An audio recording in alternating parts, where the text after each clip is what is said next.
gisaway o gibaharan sa Ginoo nga silutan ang mga tao nga nagsimba sa mga Diyos-Diyos. Lingiyay mong tupad na wa ka maghimog Diyos-Diyos. Idolatry ba? Nya unsa may usas mga Diyos-Diyos nga gimensyon Diyos Ginoo, kanig yung plata o bulawan, kining bahandi sa kalibutan. Mao ginay atong kasagarang simbahon, atong tahuron, atong pasidunggan, atong panalipdan, atong palambuon kana gyung bahandi nga kalibutanon. Lingiyay mong tupad na naningkamot ka mudaghan imong kwarta, mo na imong paningkamot ron. Maora ba ginay ato niyagwa na ganitay kwarta, ala problema gyud, problema, pero di gyud maproblema nga wa na siya Ginoo.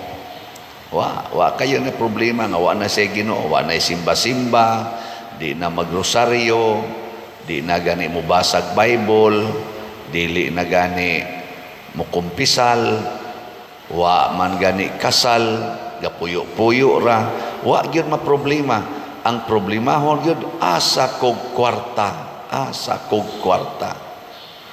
Di ba naman tay kantang seek first the kingdom of God? Ang pangitaon gyud unta nato ang gingharian sa Ginoo, ang presensya sa Ginoo, pastilan ang pangitaon, ang kwarta naman hinoon. Namo na. Nya unsa may sunod? Inigsigi na tog pangitag kwarta, ang sunod mahitabo mag-away ta. Kusog na kaitang manaway sa atong isig katao, labi na gyud og atong gitan-aw nga murag mas makakwarta kay kanato. Mao na gitawag og business competition, political competitions, clerical competitions, kaming mga pari ana. Ang sa hinungdan kasagaran among maawayan og inyong maawayan og atong maawayan kana gyung kwarta. Hangtod mo sangko na gyus gubat, para aning gubat karon Russia og Ukraine, Hamas og Israel. Ang usag yung dako kay diha nilang rason nganong gagubat na related gyus bahandi kwarta. Mao gyud na. Nganong mag-away ang banag asawa, tagsara kayo mag-away nga mag-ilog sa paghigugmaay, kasagaran yung awayan, kwarta gyapon. Tinuod dili. Nya kanus aman tamuhunong ani. O na nga diri sa atong kuan, dinhi sa atong tubag sa Salmo na nag-ingon ta ang balay ni Israel nagasalig sa Ginoo. Pasabot ang katawhan sa Dios, ang mga tao nga tinuod yung mga matarong wa magsalig aning kwarta o bahandi sa kalibutan, ang gisaligan ang Ginoo. Nya kon sa atong pagpaningkamot ang Ginoo na may atong number 1 nga sundon o gisaligan, una, relax tang magpuyo aning kalibutan, wa tay ratol-ratol. Si Kristo relax ra kayong ni alagad sa katawhan o nanudlo sa katawhan. Naidadon niyang masakiton, mga giyawaan, iyarang ayohon. Ginganlan siyag amigo sa to pangulos mga yawa, iyarasan gidawat, basta sige lang gisiyag pagula og yawa. Pasabot kay Ginoo may gisaligan, dili ta matandog sa mga bati nga komentaryo gikan sa atong isig katao. Gilain na sang lingi sa imong tupad ing na dili ka masuko kung libakon ka. Di ka maratol. So, mga naong nato, dali kay matakdan, iniglibak yun, ikadungog ang gilibak, putak-putak sa dayon. Ana, mao na atong kuan, nganong dali man ta maratol, kay nagsalig man ta nato, nagsalig man ta sa atong kaugalingon. Ano nang niingon sa diri, ang inyong Dios-Dios, mga bulawan o plata, hinimo ra ni sa inyong kaugalingon, maliwat ra sad mo ani. Ngana, no? Ana karon ato nagyong usbon ang atong panghuna-huna, musalig tas Ginoo. Niya kung musalig tas Ginoo, magsunod na ta sa iyang kabubuton. Og unsa may kabubutos Ginoo, kinahanglan atong higugmaon, alagaran ang atong isig katao, dili ang atong kaugalingon. Gilingay mong tupad ding na alagaran ti ka, sugot ka. Ana, alagaran ti ka, sugod ka ron, sugot ka. Na, niya mo ingon sa na siya, ako lay alagad nimo. Mo na magkuntis na tag-alagad. Niya kay magkuntis na mag-alagad, magsige na taghimog mga maayong butang diha sa katilingban. Apil na ning paglimpyo sa ato mga kanal aron iniguan og dako, dili mo baha. Nga ang ato mga government officials, tarungon na nila mga drainages, dagkuon na nilang drainage, ilan ng panguhaon ka ng nga na nagpuyo anang daplin anang mga sapa o mga sapa-sapa, haron nga dili magpunay labay anang mga basura diha anang sapa o mga kanal hantod mo clog up, purti na gid hinoong tubig, manaka na sa balay. Tubig, manaka sa balay. Murag na ibuot, no? Adto pa kusina mag-agi. O na, niya, reklamo dayon ta, alam, kalamidad, ana, o niya, naidili makalamidad, nga wa man ta maghigugmaay, gasiguro ay naman lang ta, ana, mo nang mag-alagaray ta. Nabitay ning, di ay niingon ako dire pader i-announce ra ni pader kay kuan kuno sila tanaw na to ug may baka ni sila Cebu General Services Incorporation nang inahanglan og mga production operators. Tanawa na diha. Mao na siya. Kinsa toy mga aplikante ani mga 18 anyos pataas, high school graduate, junior high school, senior high school, ALS, college level, apil man tanan. Sige, tanawa lang yan ninyo, yan naaman ni sila kaning kuan, sa ingan ani, QR code, scan para maka-apply mo. Nindot kaya na inana, mga job opportunities. Pero, may tag arang-arang sa nisiyag, ma-income.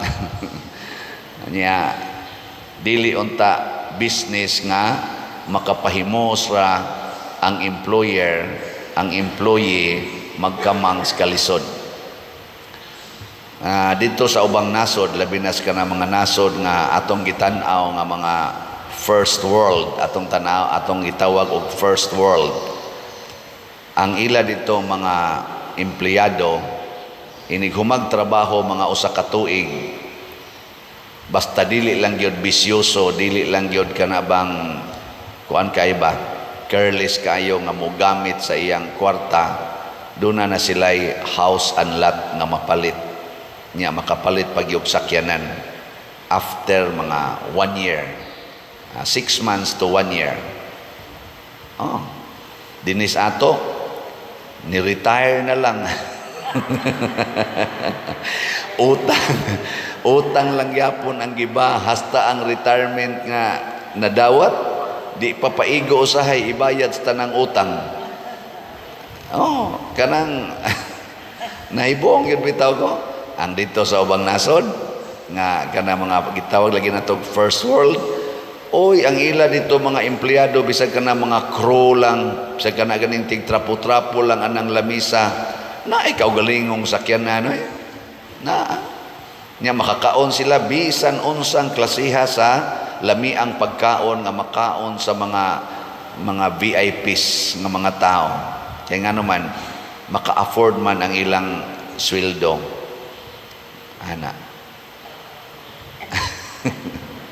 Diri sa ato, aririgitas pungko-pungko, no? O niya, ipalista pag yun iguman, pastilan. Pungko-pungko pa, putos-putos pa, ipalista pag yun. Dito sila, makasuot sila ng mga casino area, naman day mga eat all you can, or mga order-order, nga mga mahalon kayo. Kasuot sila. Niya, mga crew na, mga clerk, o ba na, mga janitor, nanay mga sakyanan, nanay balay. At least, kanang food, clothing, shelter, kuang yun, na ganing, muna'y minimum requirement nga ihatag sa gobyerno ngadto sa tanang mga tao. Food, clothing, shelter. Subo palandongon dinis atong Pilipinas, wa kayo'y nagpakabana ana nga kinahanglan ang tanang Filipinos na agyo'y klarong food, clothing, shelter. Nga sunodayon nila dito, education. Ilang mga estudyante dito, labi na college level, naana sila yung mga part-time job, tagaan na sila sa gobyerno. Nya kay ilang parents mohatag mo sa nila og support, inig human sa ilang klase kanang school year, mo bakasyon ang mga estudyante, lain-laing mga nasod pa bakasyonan, ginamit ang katong ilang natigom sa ilang part-time job. Kita din sus, nakalabira na lang, wag yun, kabalik ka, tabok nga tos laing nasod, wag kasuroy, ultimo mag-organize og mga pilgrimage, sus, magpangutkot pas o dili jud ka mga dagkong dato, sus, pari ra gyud makatabok-tabok dayog laing kuhan. Ngano man na, tungod nas atong kahakog, sa atong Dios-Dios nga plata o bulawan, sige yung tigom, siging tigom, bahala na mo diha, wa ko'y labot ninyo. Muna ang nanaglingkod sa atong gobyerno o nanaglingkod sa simbahan, maogyoy mga kwartahan kaayo. Bitaw, ano nga to manang i-deny, bisan unsang lingkuranan of authority sa gobyerno o sa simbahan, kasagaran gidihang naglingkod, muarang-arang gidayon ang ilang financial sitwasyon. Dinhi nas Pilipinas, ato lang gining klaro-klarohon, ay kunyog totoke, kay naglingkod sa kog authority, niya sa nako ang daghang kulikta. Pero ako nang ipasalig ninyo, nga wa ko'y gitigom, ako nang gibalik og hatag sa simbahan. Ngunang makita ninyo dinhis ato nga naagyoy mapahimuslan natong arang-arang nga mga facilities. Nakatagamtam ang dili lang jutay kung dili daghan nga mga nanginahanglan. Mailhan sa na nimo mga nindot nga mga government officials, ug asa na sila ma-assign nga departamento ug authority, munindot gid na ang ilang departamento. Unya ang ila sa mga tao nga giatiman, muluag-luag yun ang gibati. Makaginhawa. Pero kaning mga corrupt, kaning kwarta gihunahuna, ay sus, murag giloo ko'y murag kumot sa agila ang liog sa mga ilang mga taong giatiman. Pangutan aning ato dinhing mga staff, pangutan mura ba sila gilook? Oy, nisinaw ang mga naong, nanagko ang mga tiyan. Pangutan ani na nag-serve sa atong simbahan. Tanawa, pangutan na. Nawa na to. Just, mas una pang makakaon sa gi-offer kaysa pari nga gi-operan. Usahay makapangutana na lang kung unsay lami atong akong gidawat nga offer, kay wa naman diha, putos na malay nahibilin. Ana lagi i-serve na diha, good, i-serve lang. Pasabot maghigugmaay ta. Muna diri sa atong ebanghelyo, si Kristo bisag kinsay moduol niyang nanginahanglan iyag yung tabangan kay naaman siya'y abundance of power of God. Kita sang tanan na asatay abundance of the power of God. Dili ta basta-basta kay mga anak tas Ginoo. Ang kuwang lang nato no nga dili unta ta magpailad sa yawa. Nga sigihan tag ingon nga kanig yo'y simbaha, kaning bahandi mo'y simbaha. Unsa itong simbahon? Ang Ginoo. Ug unsa may itudlo sa Ginoo, ipaambit ang bahandi. Ako bitaw karon naka-resolve gyud ko nga ako ning balik-balikon kay sige man kog baligya aning slots. Ako na lang sa ning balik-balikon nga unsaon ninyo pagpadala og kwarta nga online nganhi sa atong simbahan. Okay lang ang actual mong muhato dinhi sa inyong donation, pero online gani kanang kwarta padala, bank to bank, GCash, ayaw kay mo kumpiyansa kay imbis ang ato mga kaigsuonang naminaw nato nga mutabang sa pagsangyaw sa maayong balita, mag-scammer naman hinoon. Ilad-ilaro naman ang ato isig katao, gamiton akongan, gamiton ang akong naong, gamiton ang akong misa aron maka pangilad sa uban. Okay lang nang nag-vlog nato nga ibutang tas TikTok, i-reels ang atong at kining atong wali. Okay kay nastanan kay that is preaching man, nitabang man sila preaching. Nayuban diha dagko na gani kayo mga tingali na income kay dagko daghan naman kay mga viewers. Lipay kay ko ana, pero naagi ubad mohimo gyud og mga binuang mangayo og donation kunuhay nga ako mo'y nangayo, pero lain nga GCash account, lain nga bank account, lain nga contact persons ang ihatag. Just recently diha na say nitawag nga nianay na say nangayo nako, pero wala man sangan. May gani kay nagmonitor na moron. Muna moingon ko ninyo, sunda gid ning atong ang first step gyud nga inyong buhaton, pangitaa ang atong official platform, YouTube o Facebook. Ang atong official YouTube account kaning Padre Siano Ubod niya ang iya ng atong subscriber usa na sa inyong tan-awon. Dili lang akong naong, dili lang ang color ang subscriber, 195,000 na as of today mantingali. Unya diha dapita inigmisa kanang online mass during offertory song o final song, panahon anang misa nga atong gi-upload, i-flash na namo diha ang official contact persons, contact numbers and account numbers. Mausad na dito sa atong Facebook page ang official kay San Vicente Ferrer Paris Liloan. Nya tanawa ang whole mass kanang tibuok nga misa aron nga tanaw nimo dito, i-flash gyapon nato, screenshot ra na ninyo, mo na inyong sundon. Dili masaag ang inyong idonate nganhi nato. Ang nakaapan sagod sa uban daghan kay nakaila nako sa tingog ba kay manglaba, magsigig paminaw sa misa, magsigig paminaw sa wali. Di sila kakita, naaman din na dihang account number, di ay naaman din na diha ang contact persons, kay maminaw raman, tanaw-sad mo, tanaw-tanawa. Muna, ako lang yung gisulti, paglikay, aning mga taong mga mapahimuslanon, gitawag ni nato og kuan ba, pagbuntog sa sala, o pagtabang, nga kining mga makasasala, nga hangol kay kwarta, mangilad na lang yun para makakwarta, ato sang matabangan nga dili na kay sila makabuhat sa maong mga yawanon nga buhat. Apil na sad ang paghigugma ay si Kristo na higugma sa iyang mga kaaway.